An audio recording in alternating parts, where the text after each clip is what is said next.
Hola, mi nombre es Aldo Vergara y hoy vamos a hablar sobre la estructura de guión de la serie Mindhunter, específicamente de la temporada 1, el episodio 9. Mindhunter es una serie poco convencional debido a que su estructura de guión se basa en no las acciones que guían la historia, sino el diálogo. Lo importante es lo que los personajes nos dicen. Por eso, mediante sus capítulos vamos a encontrar muchas anomalías en la estructura, debido a que se omiten muchos puntos de giros por escena y hay escenas muy cortas, pero que suman mucha información a la relevancia del episodio. A este episodio he decidido denominarlo Métodos poco ortodoxos. En la escena número 1 podemos ver al agente Bill y al agente Holden que se dirigen a entrevistar al asesino Richard Speck. En el acto número 1, el agente Bill y Holden están hablando sobre sus percepciones de cada uno sobre lo que ellos denominan el asesinato del siglo. Esto conlleva el punto de giro número 1, que es cuando el agente Holden demuestra que su primer amor criminal fue el caso de Richard Speck. En el acto número 2 se cuestiona si Speck mintió o no en la confesión que él dio en el jurado para dictar su sentencia, lo cual muestra un poco de inseguridad en los personajes para saber si la entrevista que ellos le van a realizar va a llevar al mismo resultado. De esta manera se desarrolla el beat de la escena 2, que es cuando hablan sobre Bob Green, que fue la persona que se encargó de interrogar a Richard Speck. Así los personajes en el diálogo nos llevan al punto de giro número 2 y nos dan a entender que se dirigen a realizar en ese momento la entrevista al asesino. Y para el epílogo de la escena, el agente Bill bromea con Holden sobre pedirle un autógrafo, a lo cual este reacciona de una manera más soez. En la segunda escena nos encontramos en la prisión de Juliet, en el estado de Illinois. En el acto 1, los agentes entran en la prisión. Como primer beat tenemos que conocen al subdirector Armstrong. El segundo beat es que Armstrong conversa con los agentes sobre el color rosa. Esto tiene la particularidad que antes le había mencionado al subdirector de que el color rosa ayudaba a tranquilizar a los animales. Y posterior a esto les comenta que no funcionó debido a que los prisioneros se devoraron el color rosa de los barrotes de la prisión. Mientras ellos van caminando, dialogando, se desarrolla el punto de giro número 1, que es que los agentes del FBI se dan cuenta que el procedimiento que ellos recomendaron para su visita no se ha seguido. El beat del punto de giro se desarrolla cuando el subdirector hace caminar a los agentes delante de las celdas de los prisioneros. De esta manera, todos en la prisión se enteran que el asesino Richard Speck va a hablar con agentes federales. Hay un segundo beat en este punto de giro, que es cuando el subdirector demuestra que tiene poca empatía por el criminal y lo expresa mediante la frase "por mí que se consumen las llamas del infierno". En el acto número 2 podemos ver a Richard Speck por primera vez. El primer beat de este segundo acto es cuando el subdirector le informa a los agentes que sacan a Richard Speck cada 2 veces por mes para allanar su celda, registrarla. El segundo beat es cuando un policía se acerca al subdirector y le da unas fotos. Estas fotos pertenecen a groupies del asesino en cuestión. Es entonces que nos lleva al punto de giro número 2, que es cuando los agentes visualizan a Richard Speck y está en un estado muy agresivo para la interrogación o la entrevista. La escena número 3 se desarrolla la entrevista a Richard Speck. En el acto 1 podemos ver cómo guardias de seguridad de la prisión intentan forzar a Richard Speck a la sala donde lo van a interrogar. Como primer beat de este acto tenemos que Richard Speck se rehúsa a hablar con el FBI.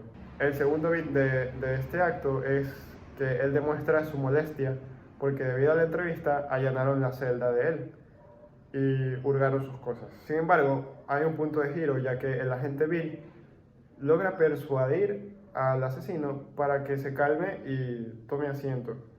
Esto es gracias a los dos beats del punto de giros. El primero es que el agente Holden informa de qué va la entrevista a Richard Speck. El segundo beat es que Richard Speck se muestra al inicio áspero, pero de todas formas entabla diálogo con los agentes. Para el acto 2, los agentes se dan cuenta que Richard Speck tiene un ave en sus manos. El primer beat de este acto es que Speck le cuenta que el ave tenía un ala rota y que él se encargó de alimentarlo con un gotero. El segundo beat es cuando el agente Bill empieza a hacer las preguntas de protocolo en base al guión que ellos siempre realizan, lo cual desarrolla el punto de giro número 2, ya que Speck no no da respuestas a las preguntas de la gente. Entonces, el agente Holden toma una estrategia un poco más agresiva y usa un lenguaje no apropiado para hacer hablar a Speck. Esto lo logra mediante 2 bits. Primero le pregunta por el tatuaje de su brazo, el tatuaje legendario nacido para desatar el infierno, lo cual adula de cierta manera al asesino y lo hace entrar un poco más en confianza con la gente. El segundo bit es cuando la gente le pregunta a Speck, de manera muy inapropiada, quién le dio el derecho a él de quitar 8 nenas frescas al mundo. En el acto 3 tenemos a un Richard Speck que está dialogando más con los agentes. En el primer bit vemos que él está dando muchas confesiones sobre la noche de su crimen.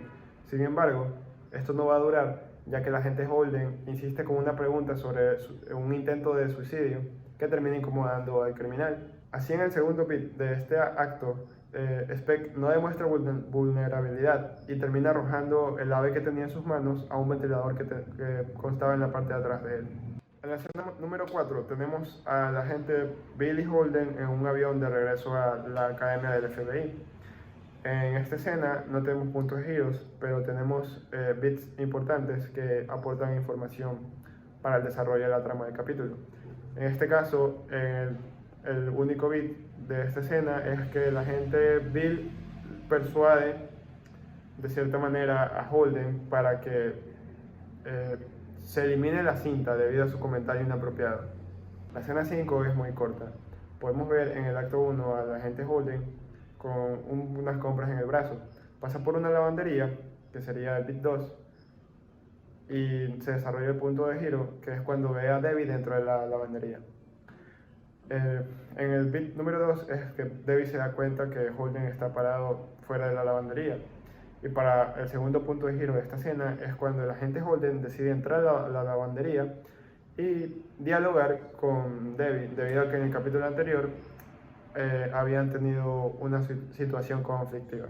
Otra de estas escenas cortas, muy comunes en Mindhunter, es la escena número 6 de este episodio, que es simplemente, podemos observar en un solo acto como el agente Holden está revisando la transcripción que realizó el agente Greg y luego lo persuade para que censure la transcripción para el registro. En la escena 7 podemos ver cómo la consultora Wendy y los agentes del FBI desarrollan un perfil psicológico del asesino Richard Speck en base a la entrevista. En el acto 1, Wendy pregunta por qué cooperó de un rato al otro si estaba incómodo. Ahí se desarrolla el punto de giro número 1, que es cuando Bill se da cuenta que el agente Greg censuró el registro. En el acto 2 podemos ver cómo los agentes discuten que los asesinos tienen diferentes modos de operar. En este caso comparan a Speck con Brudos y terminan concluyendo, o más bien definiendo, el término de asesino en serie. En la escena 8, en el acto 1, tenemos a Debbie en el departamento de Holden, que están conversando acerca de lo que ella estudia y que ella no está muy convencida de estar estudiando eso. Debbie se percata de que Holden no la escucha realmente cuando ella conversa en sus intereses. En ese momento son interrumpidos por una llamada del teléfono de la recepción. El punto de giro se desarrolla en esa llamada cuando le informan de recepción que la esposa del director Wade, que pudimos conocer en el capítulo anterior, está buscando de él. Este punto de giro tiene sus bits. El primero es que la señora Wade sube por el ascensor hacia el departamento de Holden. El segundo bit es cuando Holden le advierte a la señora que no es una buena idea seguir a un agente del FBI hasta su casa. En el acto 2, la señora Wade se enfrenta a Holden y encara por haber arruinado la vida de su esposo. Le informa que su vida no volverá a ser la misma y que ahora ya nadie lo contrata, ni siquiera de maestro suplente. Así se desarrolla el punto de giro número 2, que es cuando Debbie interviene en la conversación invitando a pasar a la casa a la señora Wade. En el acto 3, simplemente la señora Wade se rehúsa a entrar al departamento y le dice a Debbie que aún está a tiempo de separarse de una persona como el agente Holden. En la escena 9 podemos ver a Wendy, que está en su departamento, y se dirige a chequear la lata de atún que ella dejó en el episodio anterior al animal que vive en el cuarto de lavandería. Ella se percata que el animal no comió la comida y esta lata tiene hormigas, por la cual la deja caer en el suelo. En la escena número 10 llega un fax sobre un caso nuevo a la agencia. En el acto 1 podemos ver al agente Greg recibir el fax. Este acto tiene 2 bits. El primero es que se enteran que una niña de 12 años fue violada y asesinada en el condado de Addersville. El segundo bit es que los 3 agentes arman un perfil psicológico del asesino mediante las fotos, determinando sus actos. Así se desarrolla el punto de giro número 1, que es que descubre que el asesino debió ser alguien que conocía la zona donde fue asesinada la niña. Este punto de giro tiene un bit que los agentes determinan que la niña fue asesinada al bajar del autobús, por lo que la persona que la asesinó conocía a la niña. En el acto 2, los agentes nos informan que la niña fue violada en un vehículo y asesinada en un bosque. El único bit de este acto se desarrolla cuando nos revelan que la niña fue asesinada con una piedra de un golpe en la cabeza. Así se desarrolla el punto de giro número 2, que es que descubren que el asesino planeó violar a la niña, pero no asesinarla. Y el sospechoso debe tener entre 20 a 30 años. En el acto número 3, Greg decide informar a las autoridades locales sobre sus avances, lo cual concluye en que el agente Bill y Holden se dirijan al lugar de los hechos. En la escena 11 podemos ver al agente Bill y Holden en Addersville. En el acto 1 vemos cómo los agentes investigan el lugar de los hechos. Como primer bit tenemos que sospechan que el asesino esperó a la niña al bajar del autobús para capturarla. Así se desarrolla el punto de giro número 1, que es cuando determinan que el sospechoso tiene que haber conocido los horarios de la niña sin ser un conocido o un familiar. En el acto número 2, los agentes sondean qué tipo de personas pueden rodear el área. Como primer bit de este acto tenemos que la niña fue abandonada en un lugar a donde van las parejas. Como segundo bit tenemos que Bill descubre que las ramas de los árboles de alrededor están recién podadas. De este modo llegamos al punto de giro número 2, que es cuando los agentes y los oficiales locales dan con un perfil potencial sospechoso, que es un joven de 24 años que se dedica a podar árboles y ya tiene un crimen de violación sexual. En el acto 3, los agentes recomiendan a las autoridades locales no usar el detector de mentiras, debido a que los sociópatas, como este tipo de asesinos, no reaccionan a este tipo de estrategias. En la escena 12 podemos ver cómo el jefe Shepard cita a Wendy a su despacho. En el primer acto, Shepard le informa a Wendy que la ORP, que es la Oficina de Responsabilidad Profesional, abrió una investigación sobre la presunta violación de derechos del asesino Richard Speck. En el bit 1, Wendy piensa que el asunto es sobre Brudos, pero en el bit 2, Shepard le informa que es sobre Richard Speck, lo cual desarrolla el punto de giro, que es cuando Wendy sospecha que el registro fue censurado. En el acto 2, el jefe Shepard le pregunta a Wendy en qué consisten las entrevistas, cuál es el formato, a lo que Wendy responde que se basan en un guión de preguntas. En un segundo bit, el jefe Shepard le pregunta a Wendy por qué mencionó a Brudos, qué tenía que ver con eso. Por lo que llegamos al punto de giro número 2, que es cuando Shepard empieza a darse cuenta que los métodos que realizan en las entrevistas no son ortodoxos. Así llegamos al acto 3 de esta escena, que es cuando Shepard envía a Wendy a darles el mensaje a los agentes. En la escena número 13 podemos ver cómo el agente Bill está disgustado debido a que se abrió una investigación en base a la declaración de un criminal. En el acto 1, Bill alega que los responsables de lo sucedido fueron los guardias de seguridad de la prisión, ya que no siguieron los protocolos que ellos habían demandado. Por consiguiente, en un bit dramático, Wendy le dice que se lo diga a la ORP y que lleven todas las evidencias necesarias. Esto es sucedido por el hecho de que Greg está sacando la cinta de la entrevista, lo cual desarrolla el punto de giro número 1, que es que el agente Holden le dice a Greg que solo es necesario la transcripción. En el acto 2, los agentes se retiran de la oficina para llevar las evidencias y en un bit dramático, Wendy escuchó a Holden y nos lleva al punto de giro 2 de esta escena, que es cuando Wendy busca la cinta de la entrevista. Los 3 agentes se entrevistan con la ORP en la escena número 14. En el acto 1 podemos ver cómo la ORP le pregunta a los agentes de en qué consiste su trabajo.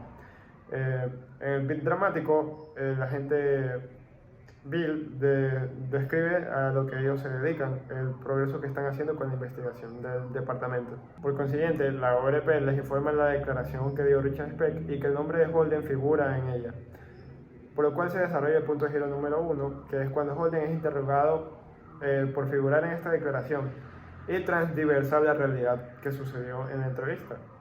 En el acto 2, la ORP pregunta por los registros de esta entrevista, por lo cual en el primer beat dramático de este acto, el agente Greg es interrogado acerca de la transcripción y que si hay una cinta. Así se desarrolla el punto de giro número 2, que es cuando el agente Greg miente sobre el estado de la cinta y dice que se perdió el material. Así concluimos en el acto número 3, que es cuando a la ORP le parece un poco sospechoso, sin embargo los agentes salen bien librados del interrogatorio. En la escena número 15 podemos ver cómo los agentes bajan a su oficina. En el acto 1, Greg viene hablando con Holden de que no es bueno engañando a las personas. Así se desarrolla un beat dramático cuando Holden le dice que ya todo pasó y que salieron de eso. A lo que Holden insiste en que la cinta debe ser eliminada. En el punto de giro número 1 de esta escena es cuando ellos llegan a la oficina y encuentran a Shepard que ya está escuchando la cinta. En un segundo acto, Shepard pregunta qué está sucediendo y qué le dijeron los agentes a la ORP, por lo que el agente Holden responde que le dieron la transcripción, pero no la cinta. En el siguiente beat dramático, Shepard discute con Holden acerca de los métodos que él está utilizando más bien en las entrevistas. En un punto de giro número 2, el agente Bill persuade al jefe para que todo quede dentro de la unidad, alegando que a nadie le importa Speck, ya que es un asesino. Para concluir esta escena, en el acto 3, el jefe decide que así sea, que todo quede en la unidad y que la cinta no sea escuchada por la ORP. Finalmente, tenemos una última escena, la escena 16, que solo contiene un beat dramático donde el agente Greg se arrepiente de haber mentido y, siguiendo sus principios morales, decide enviar la cinta por medio de correo a la ORP. Y así concluye este capítulo.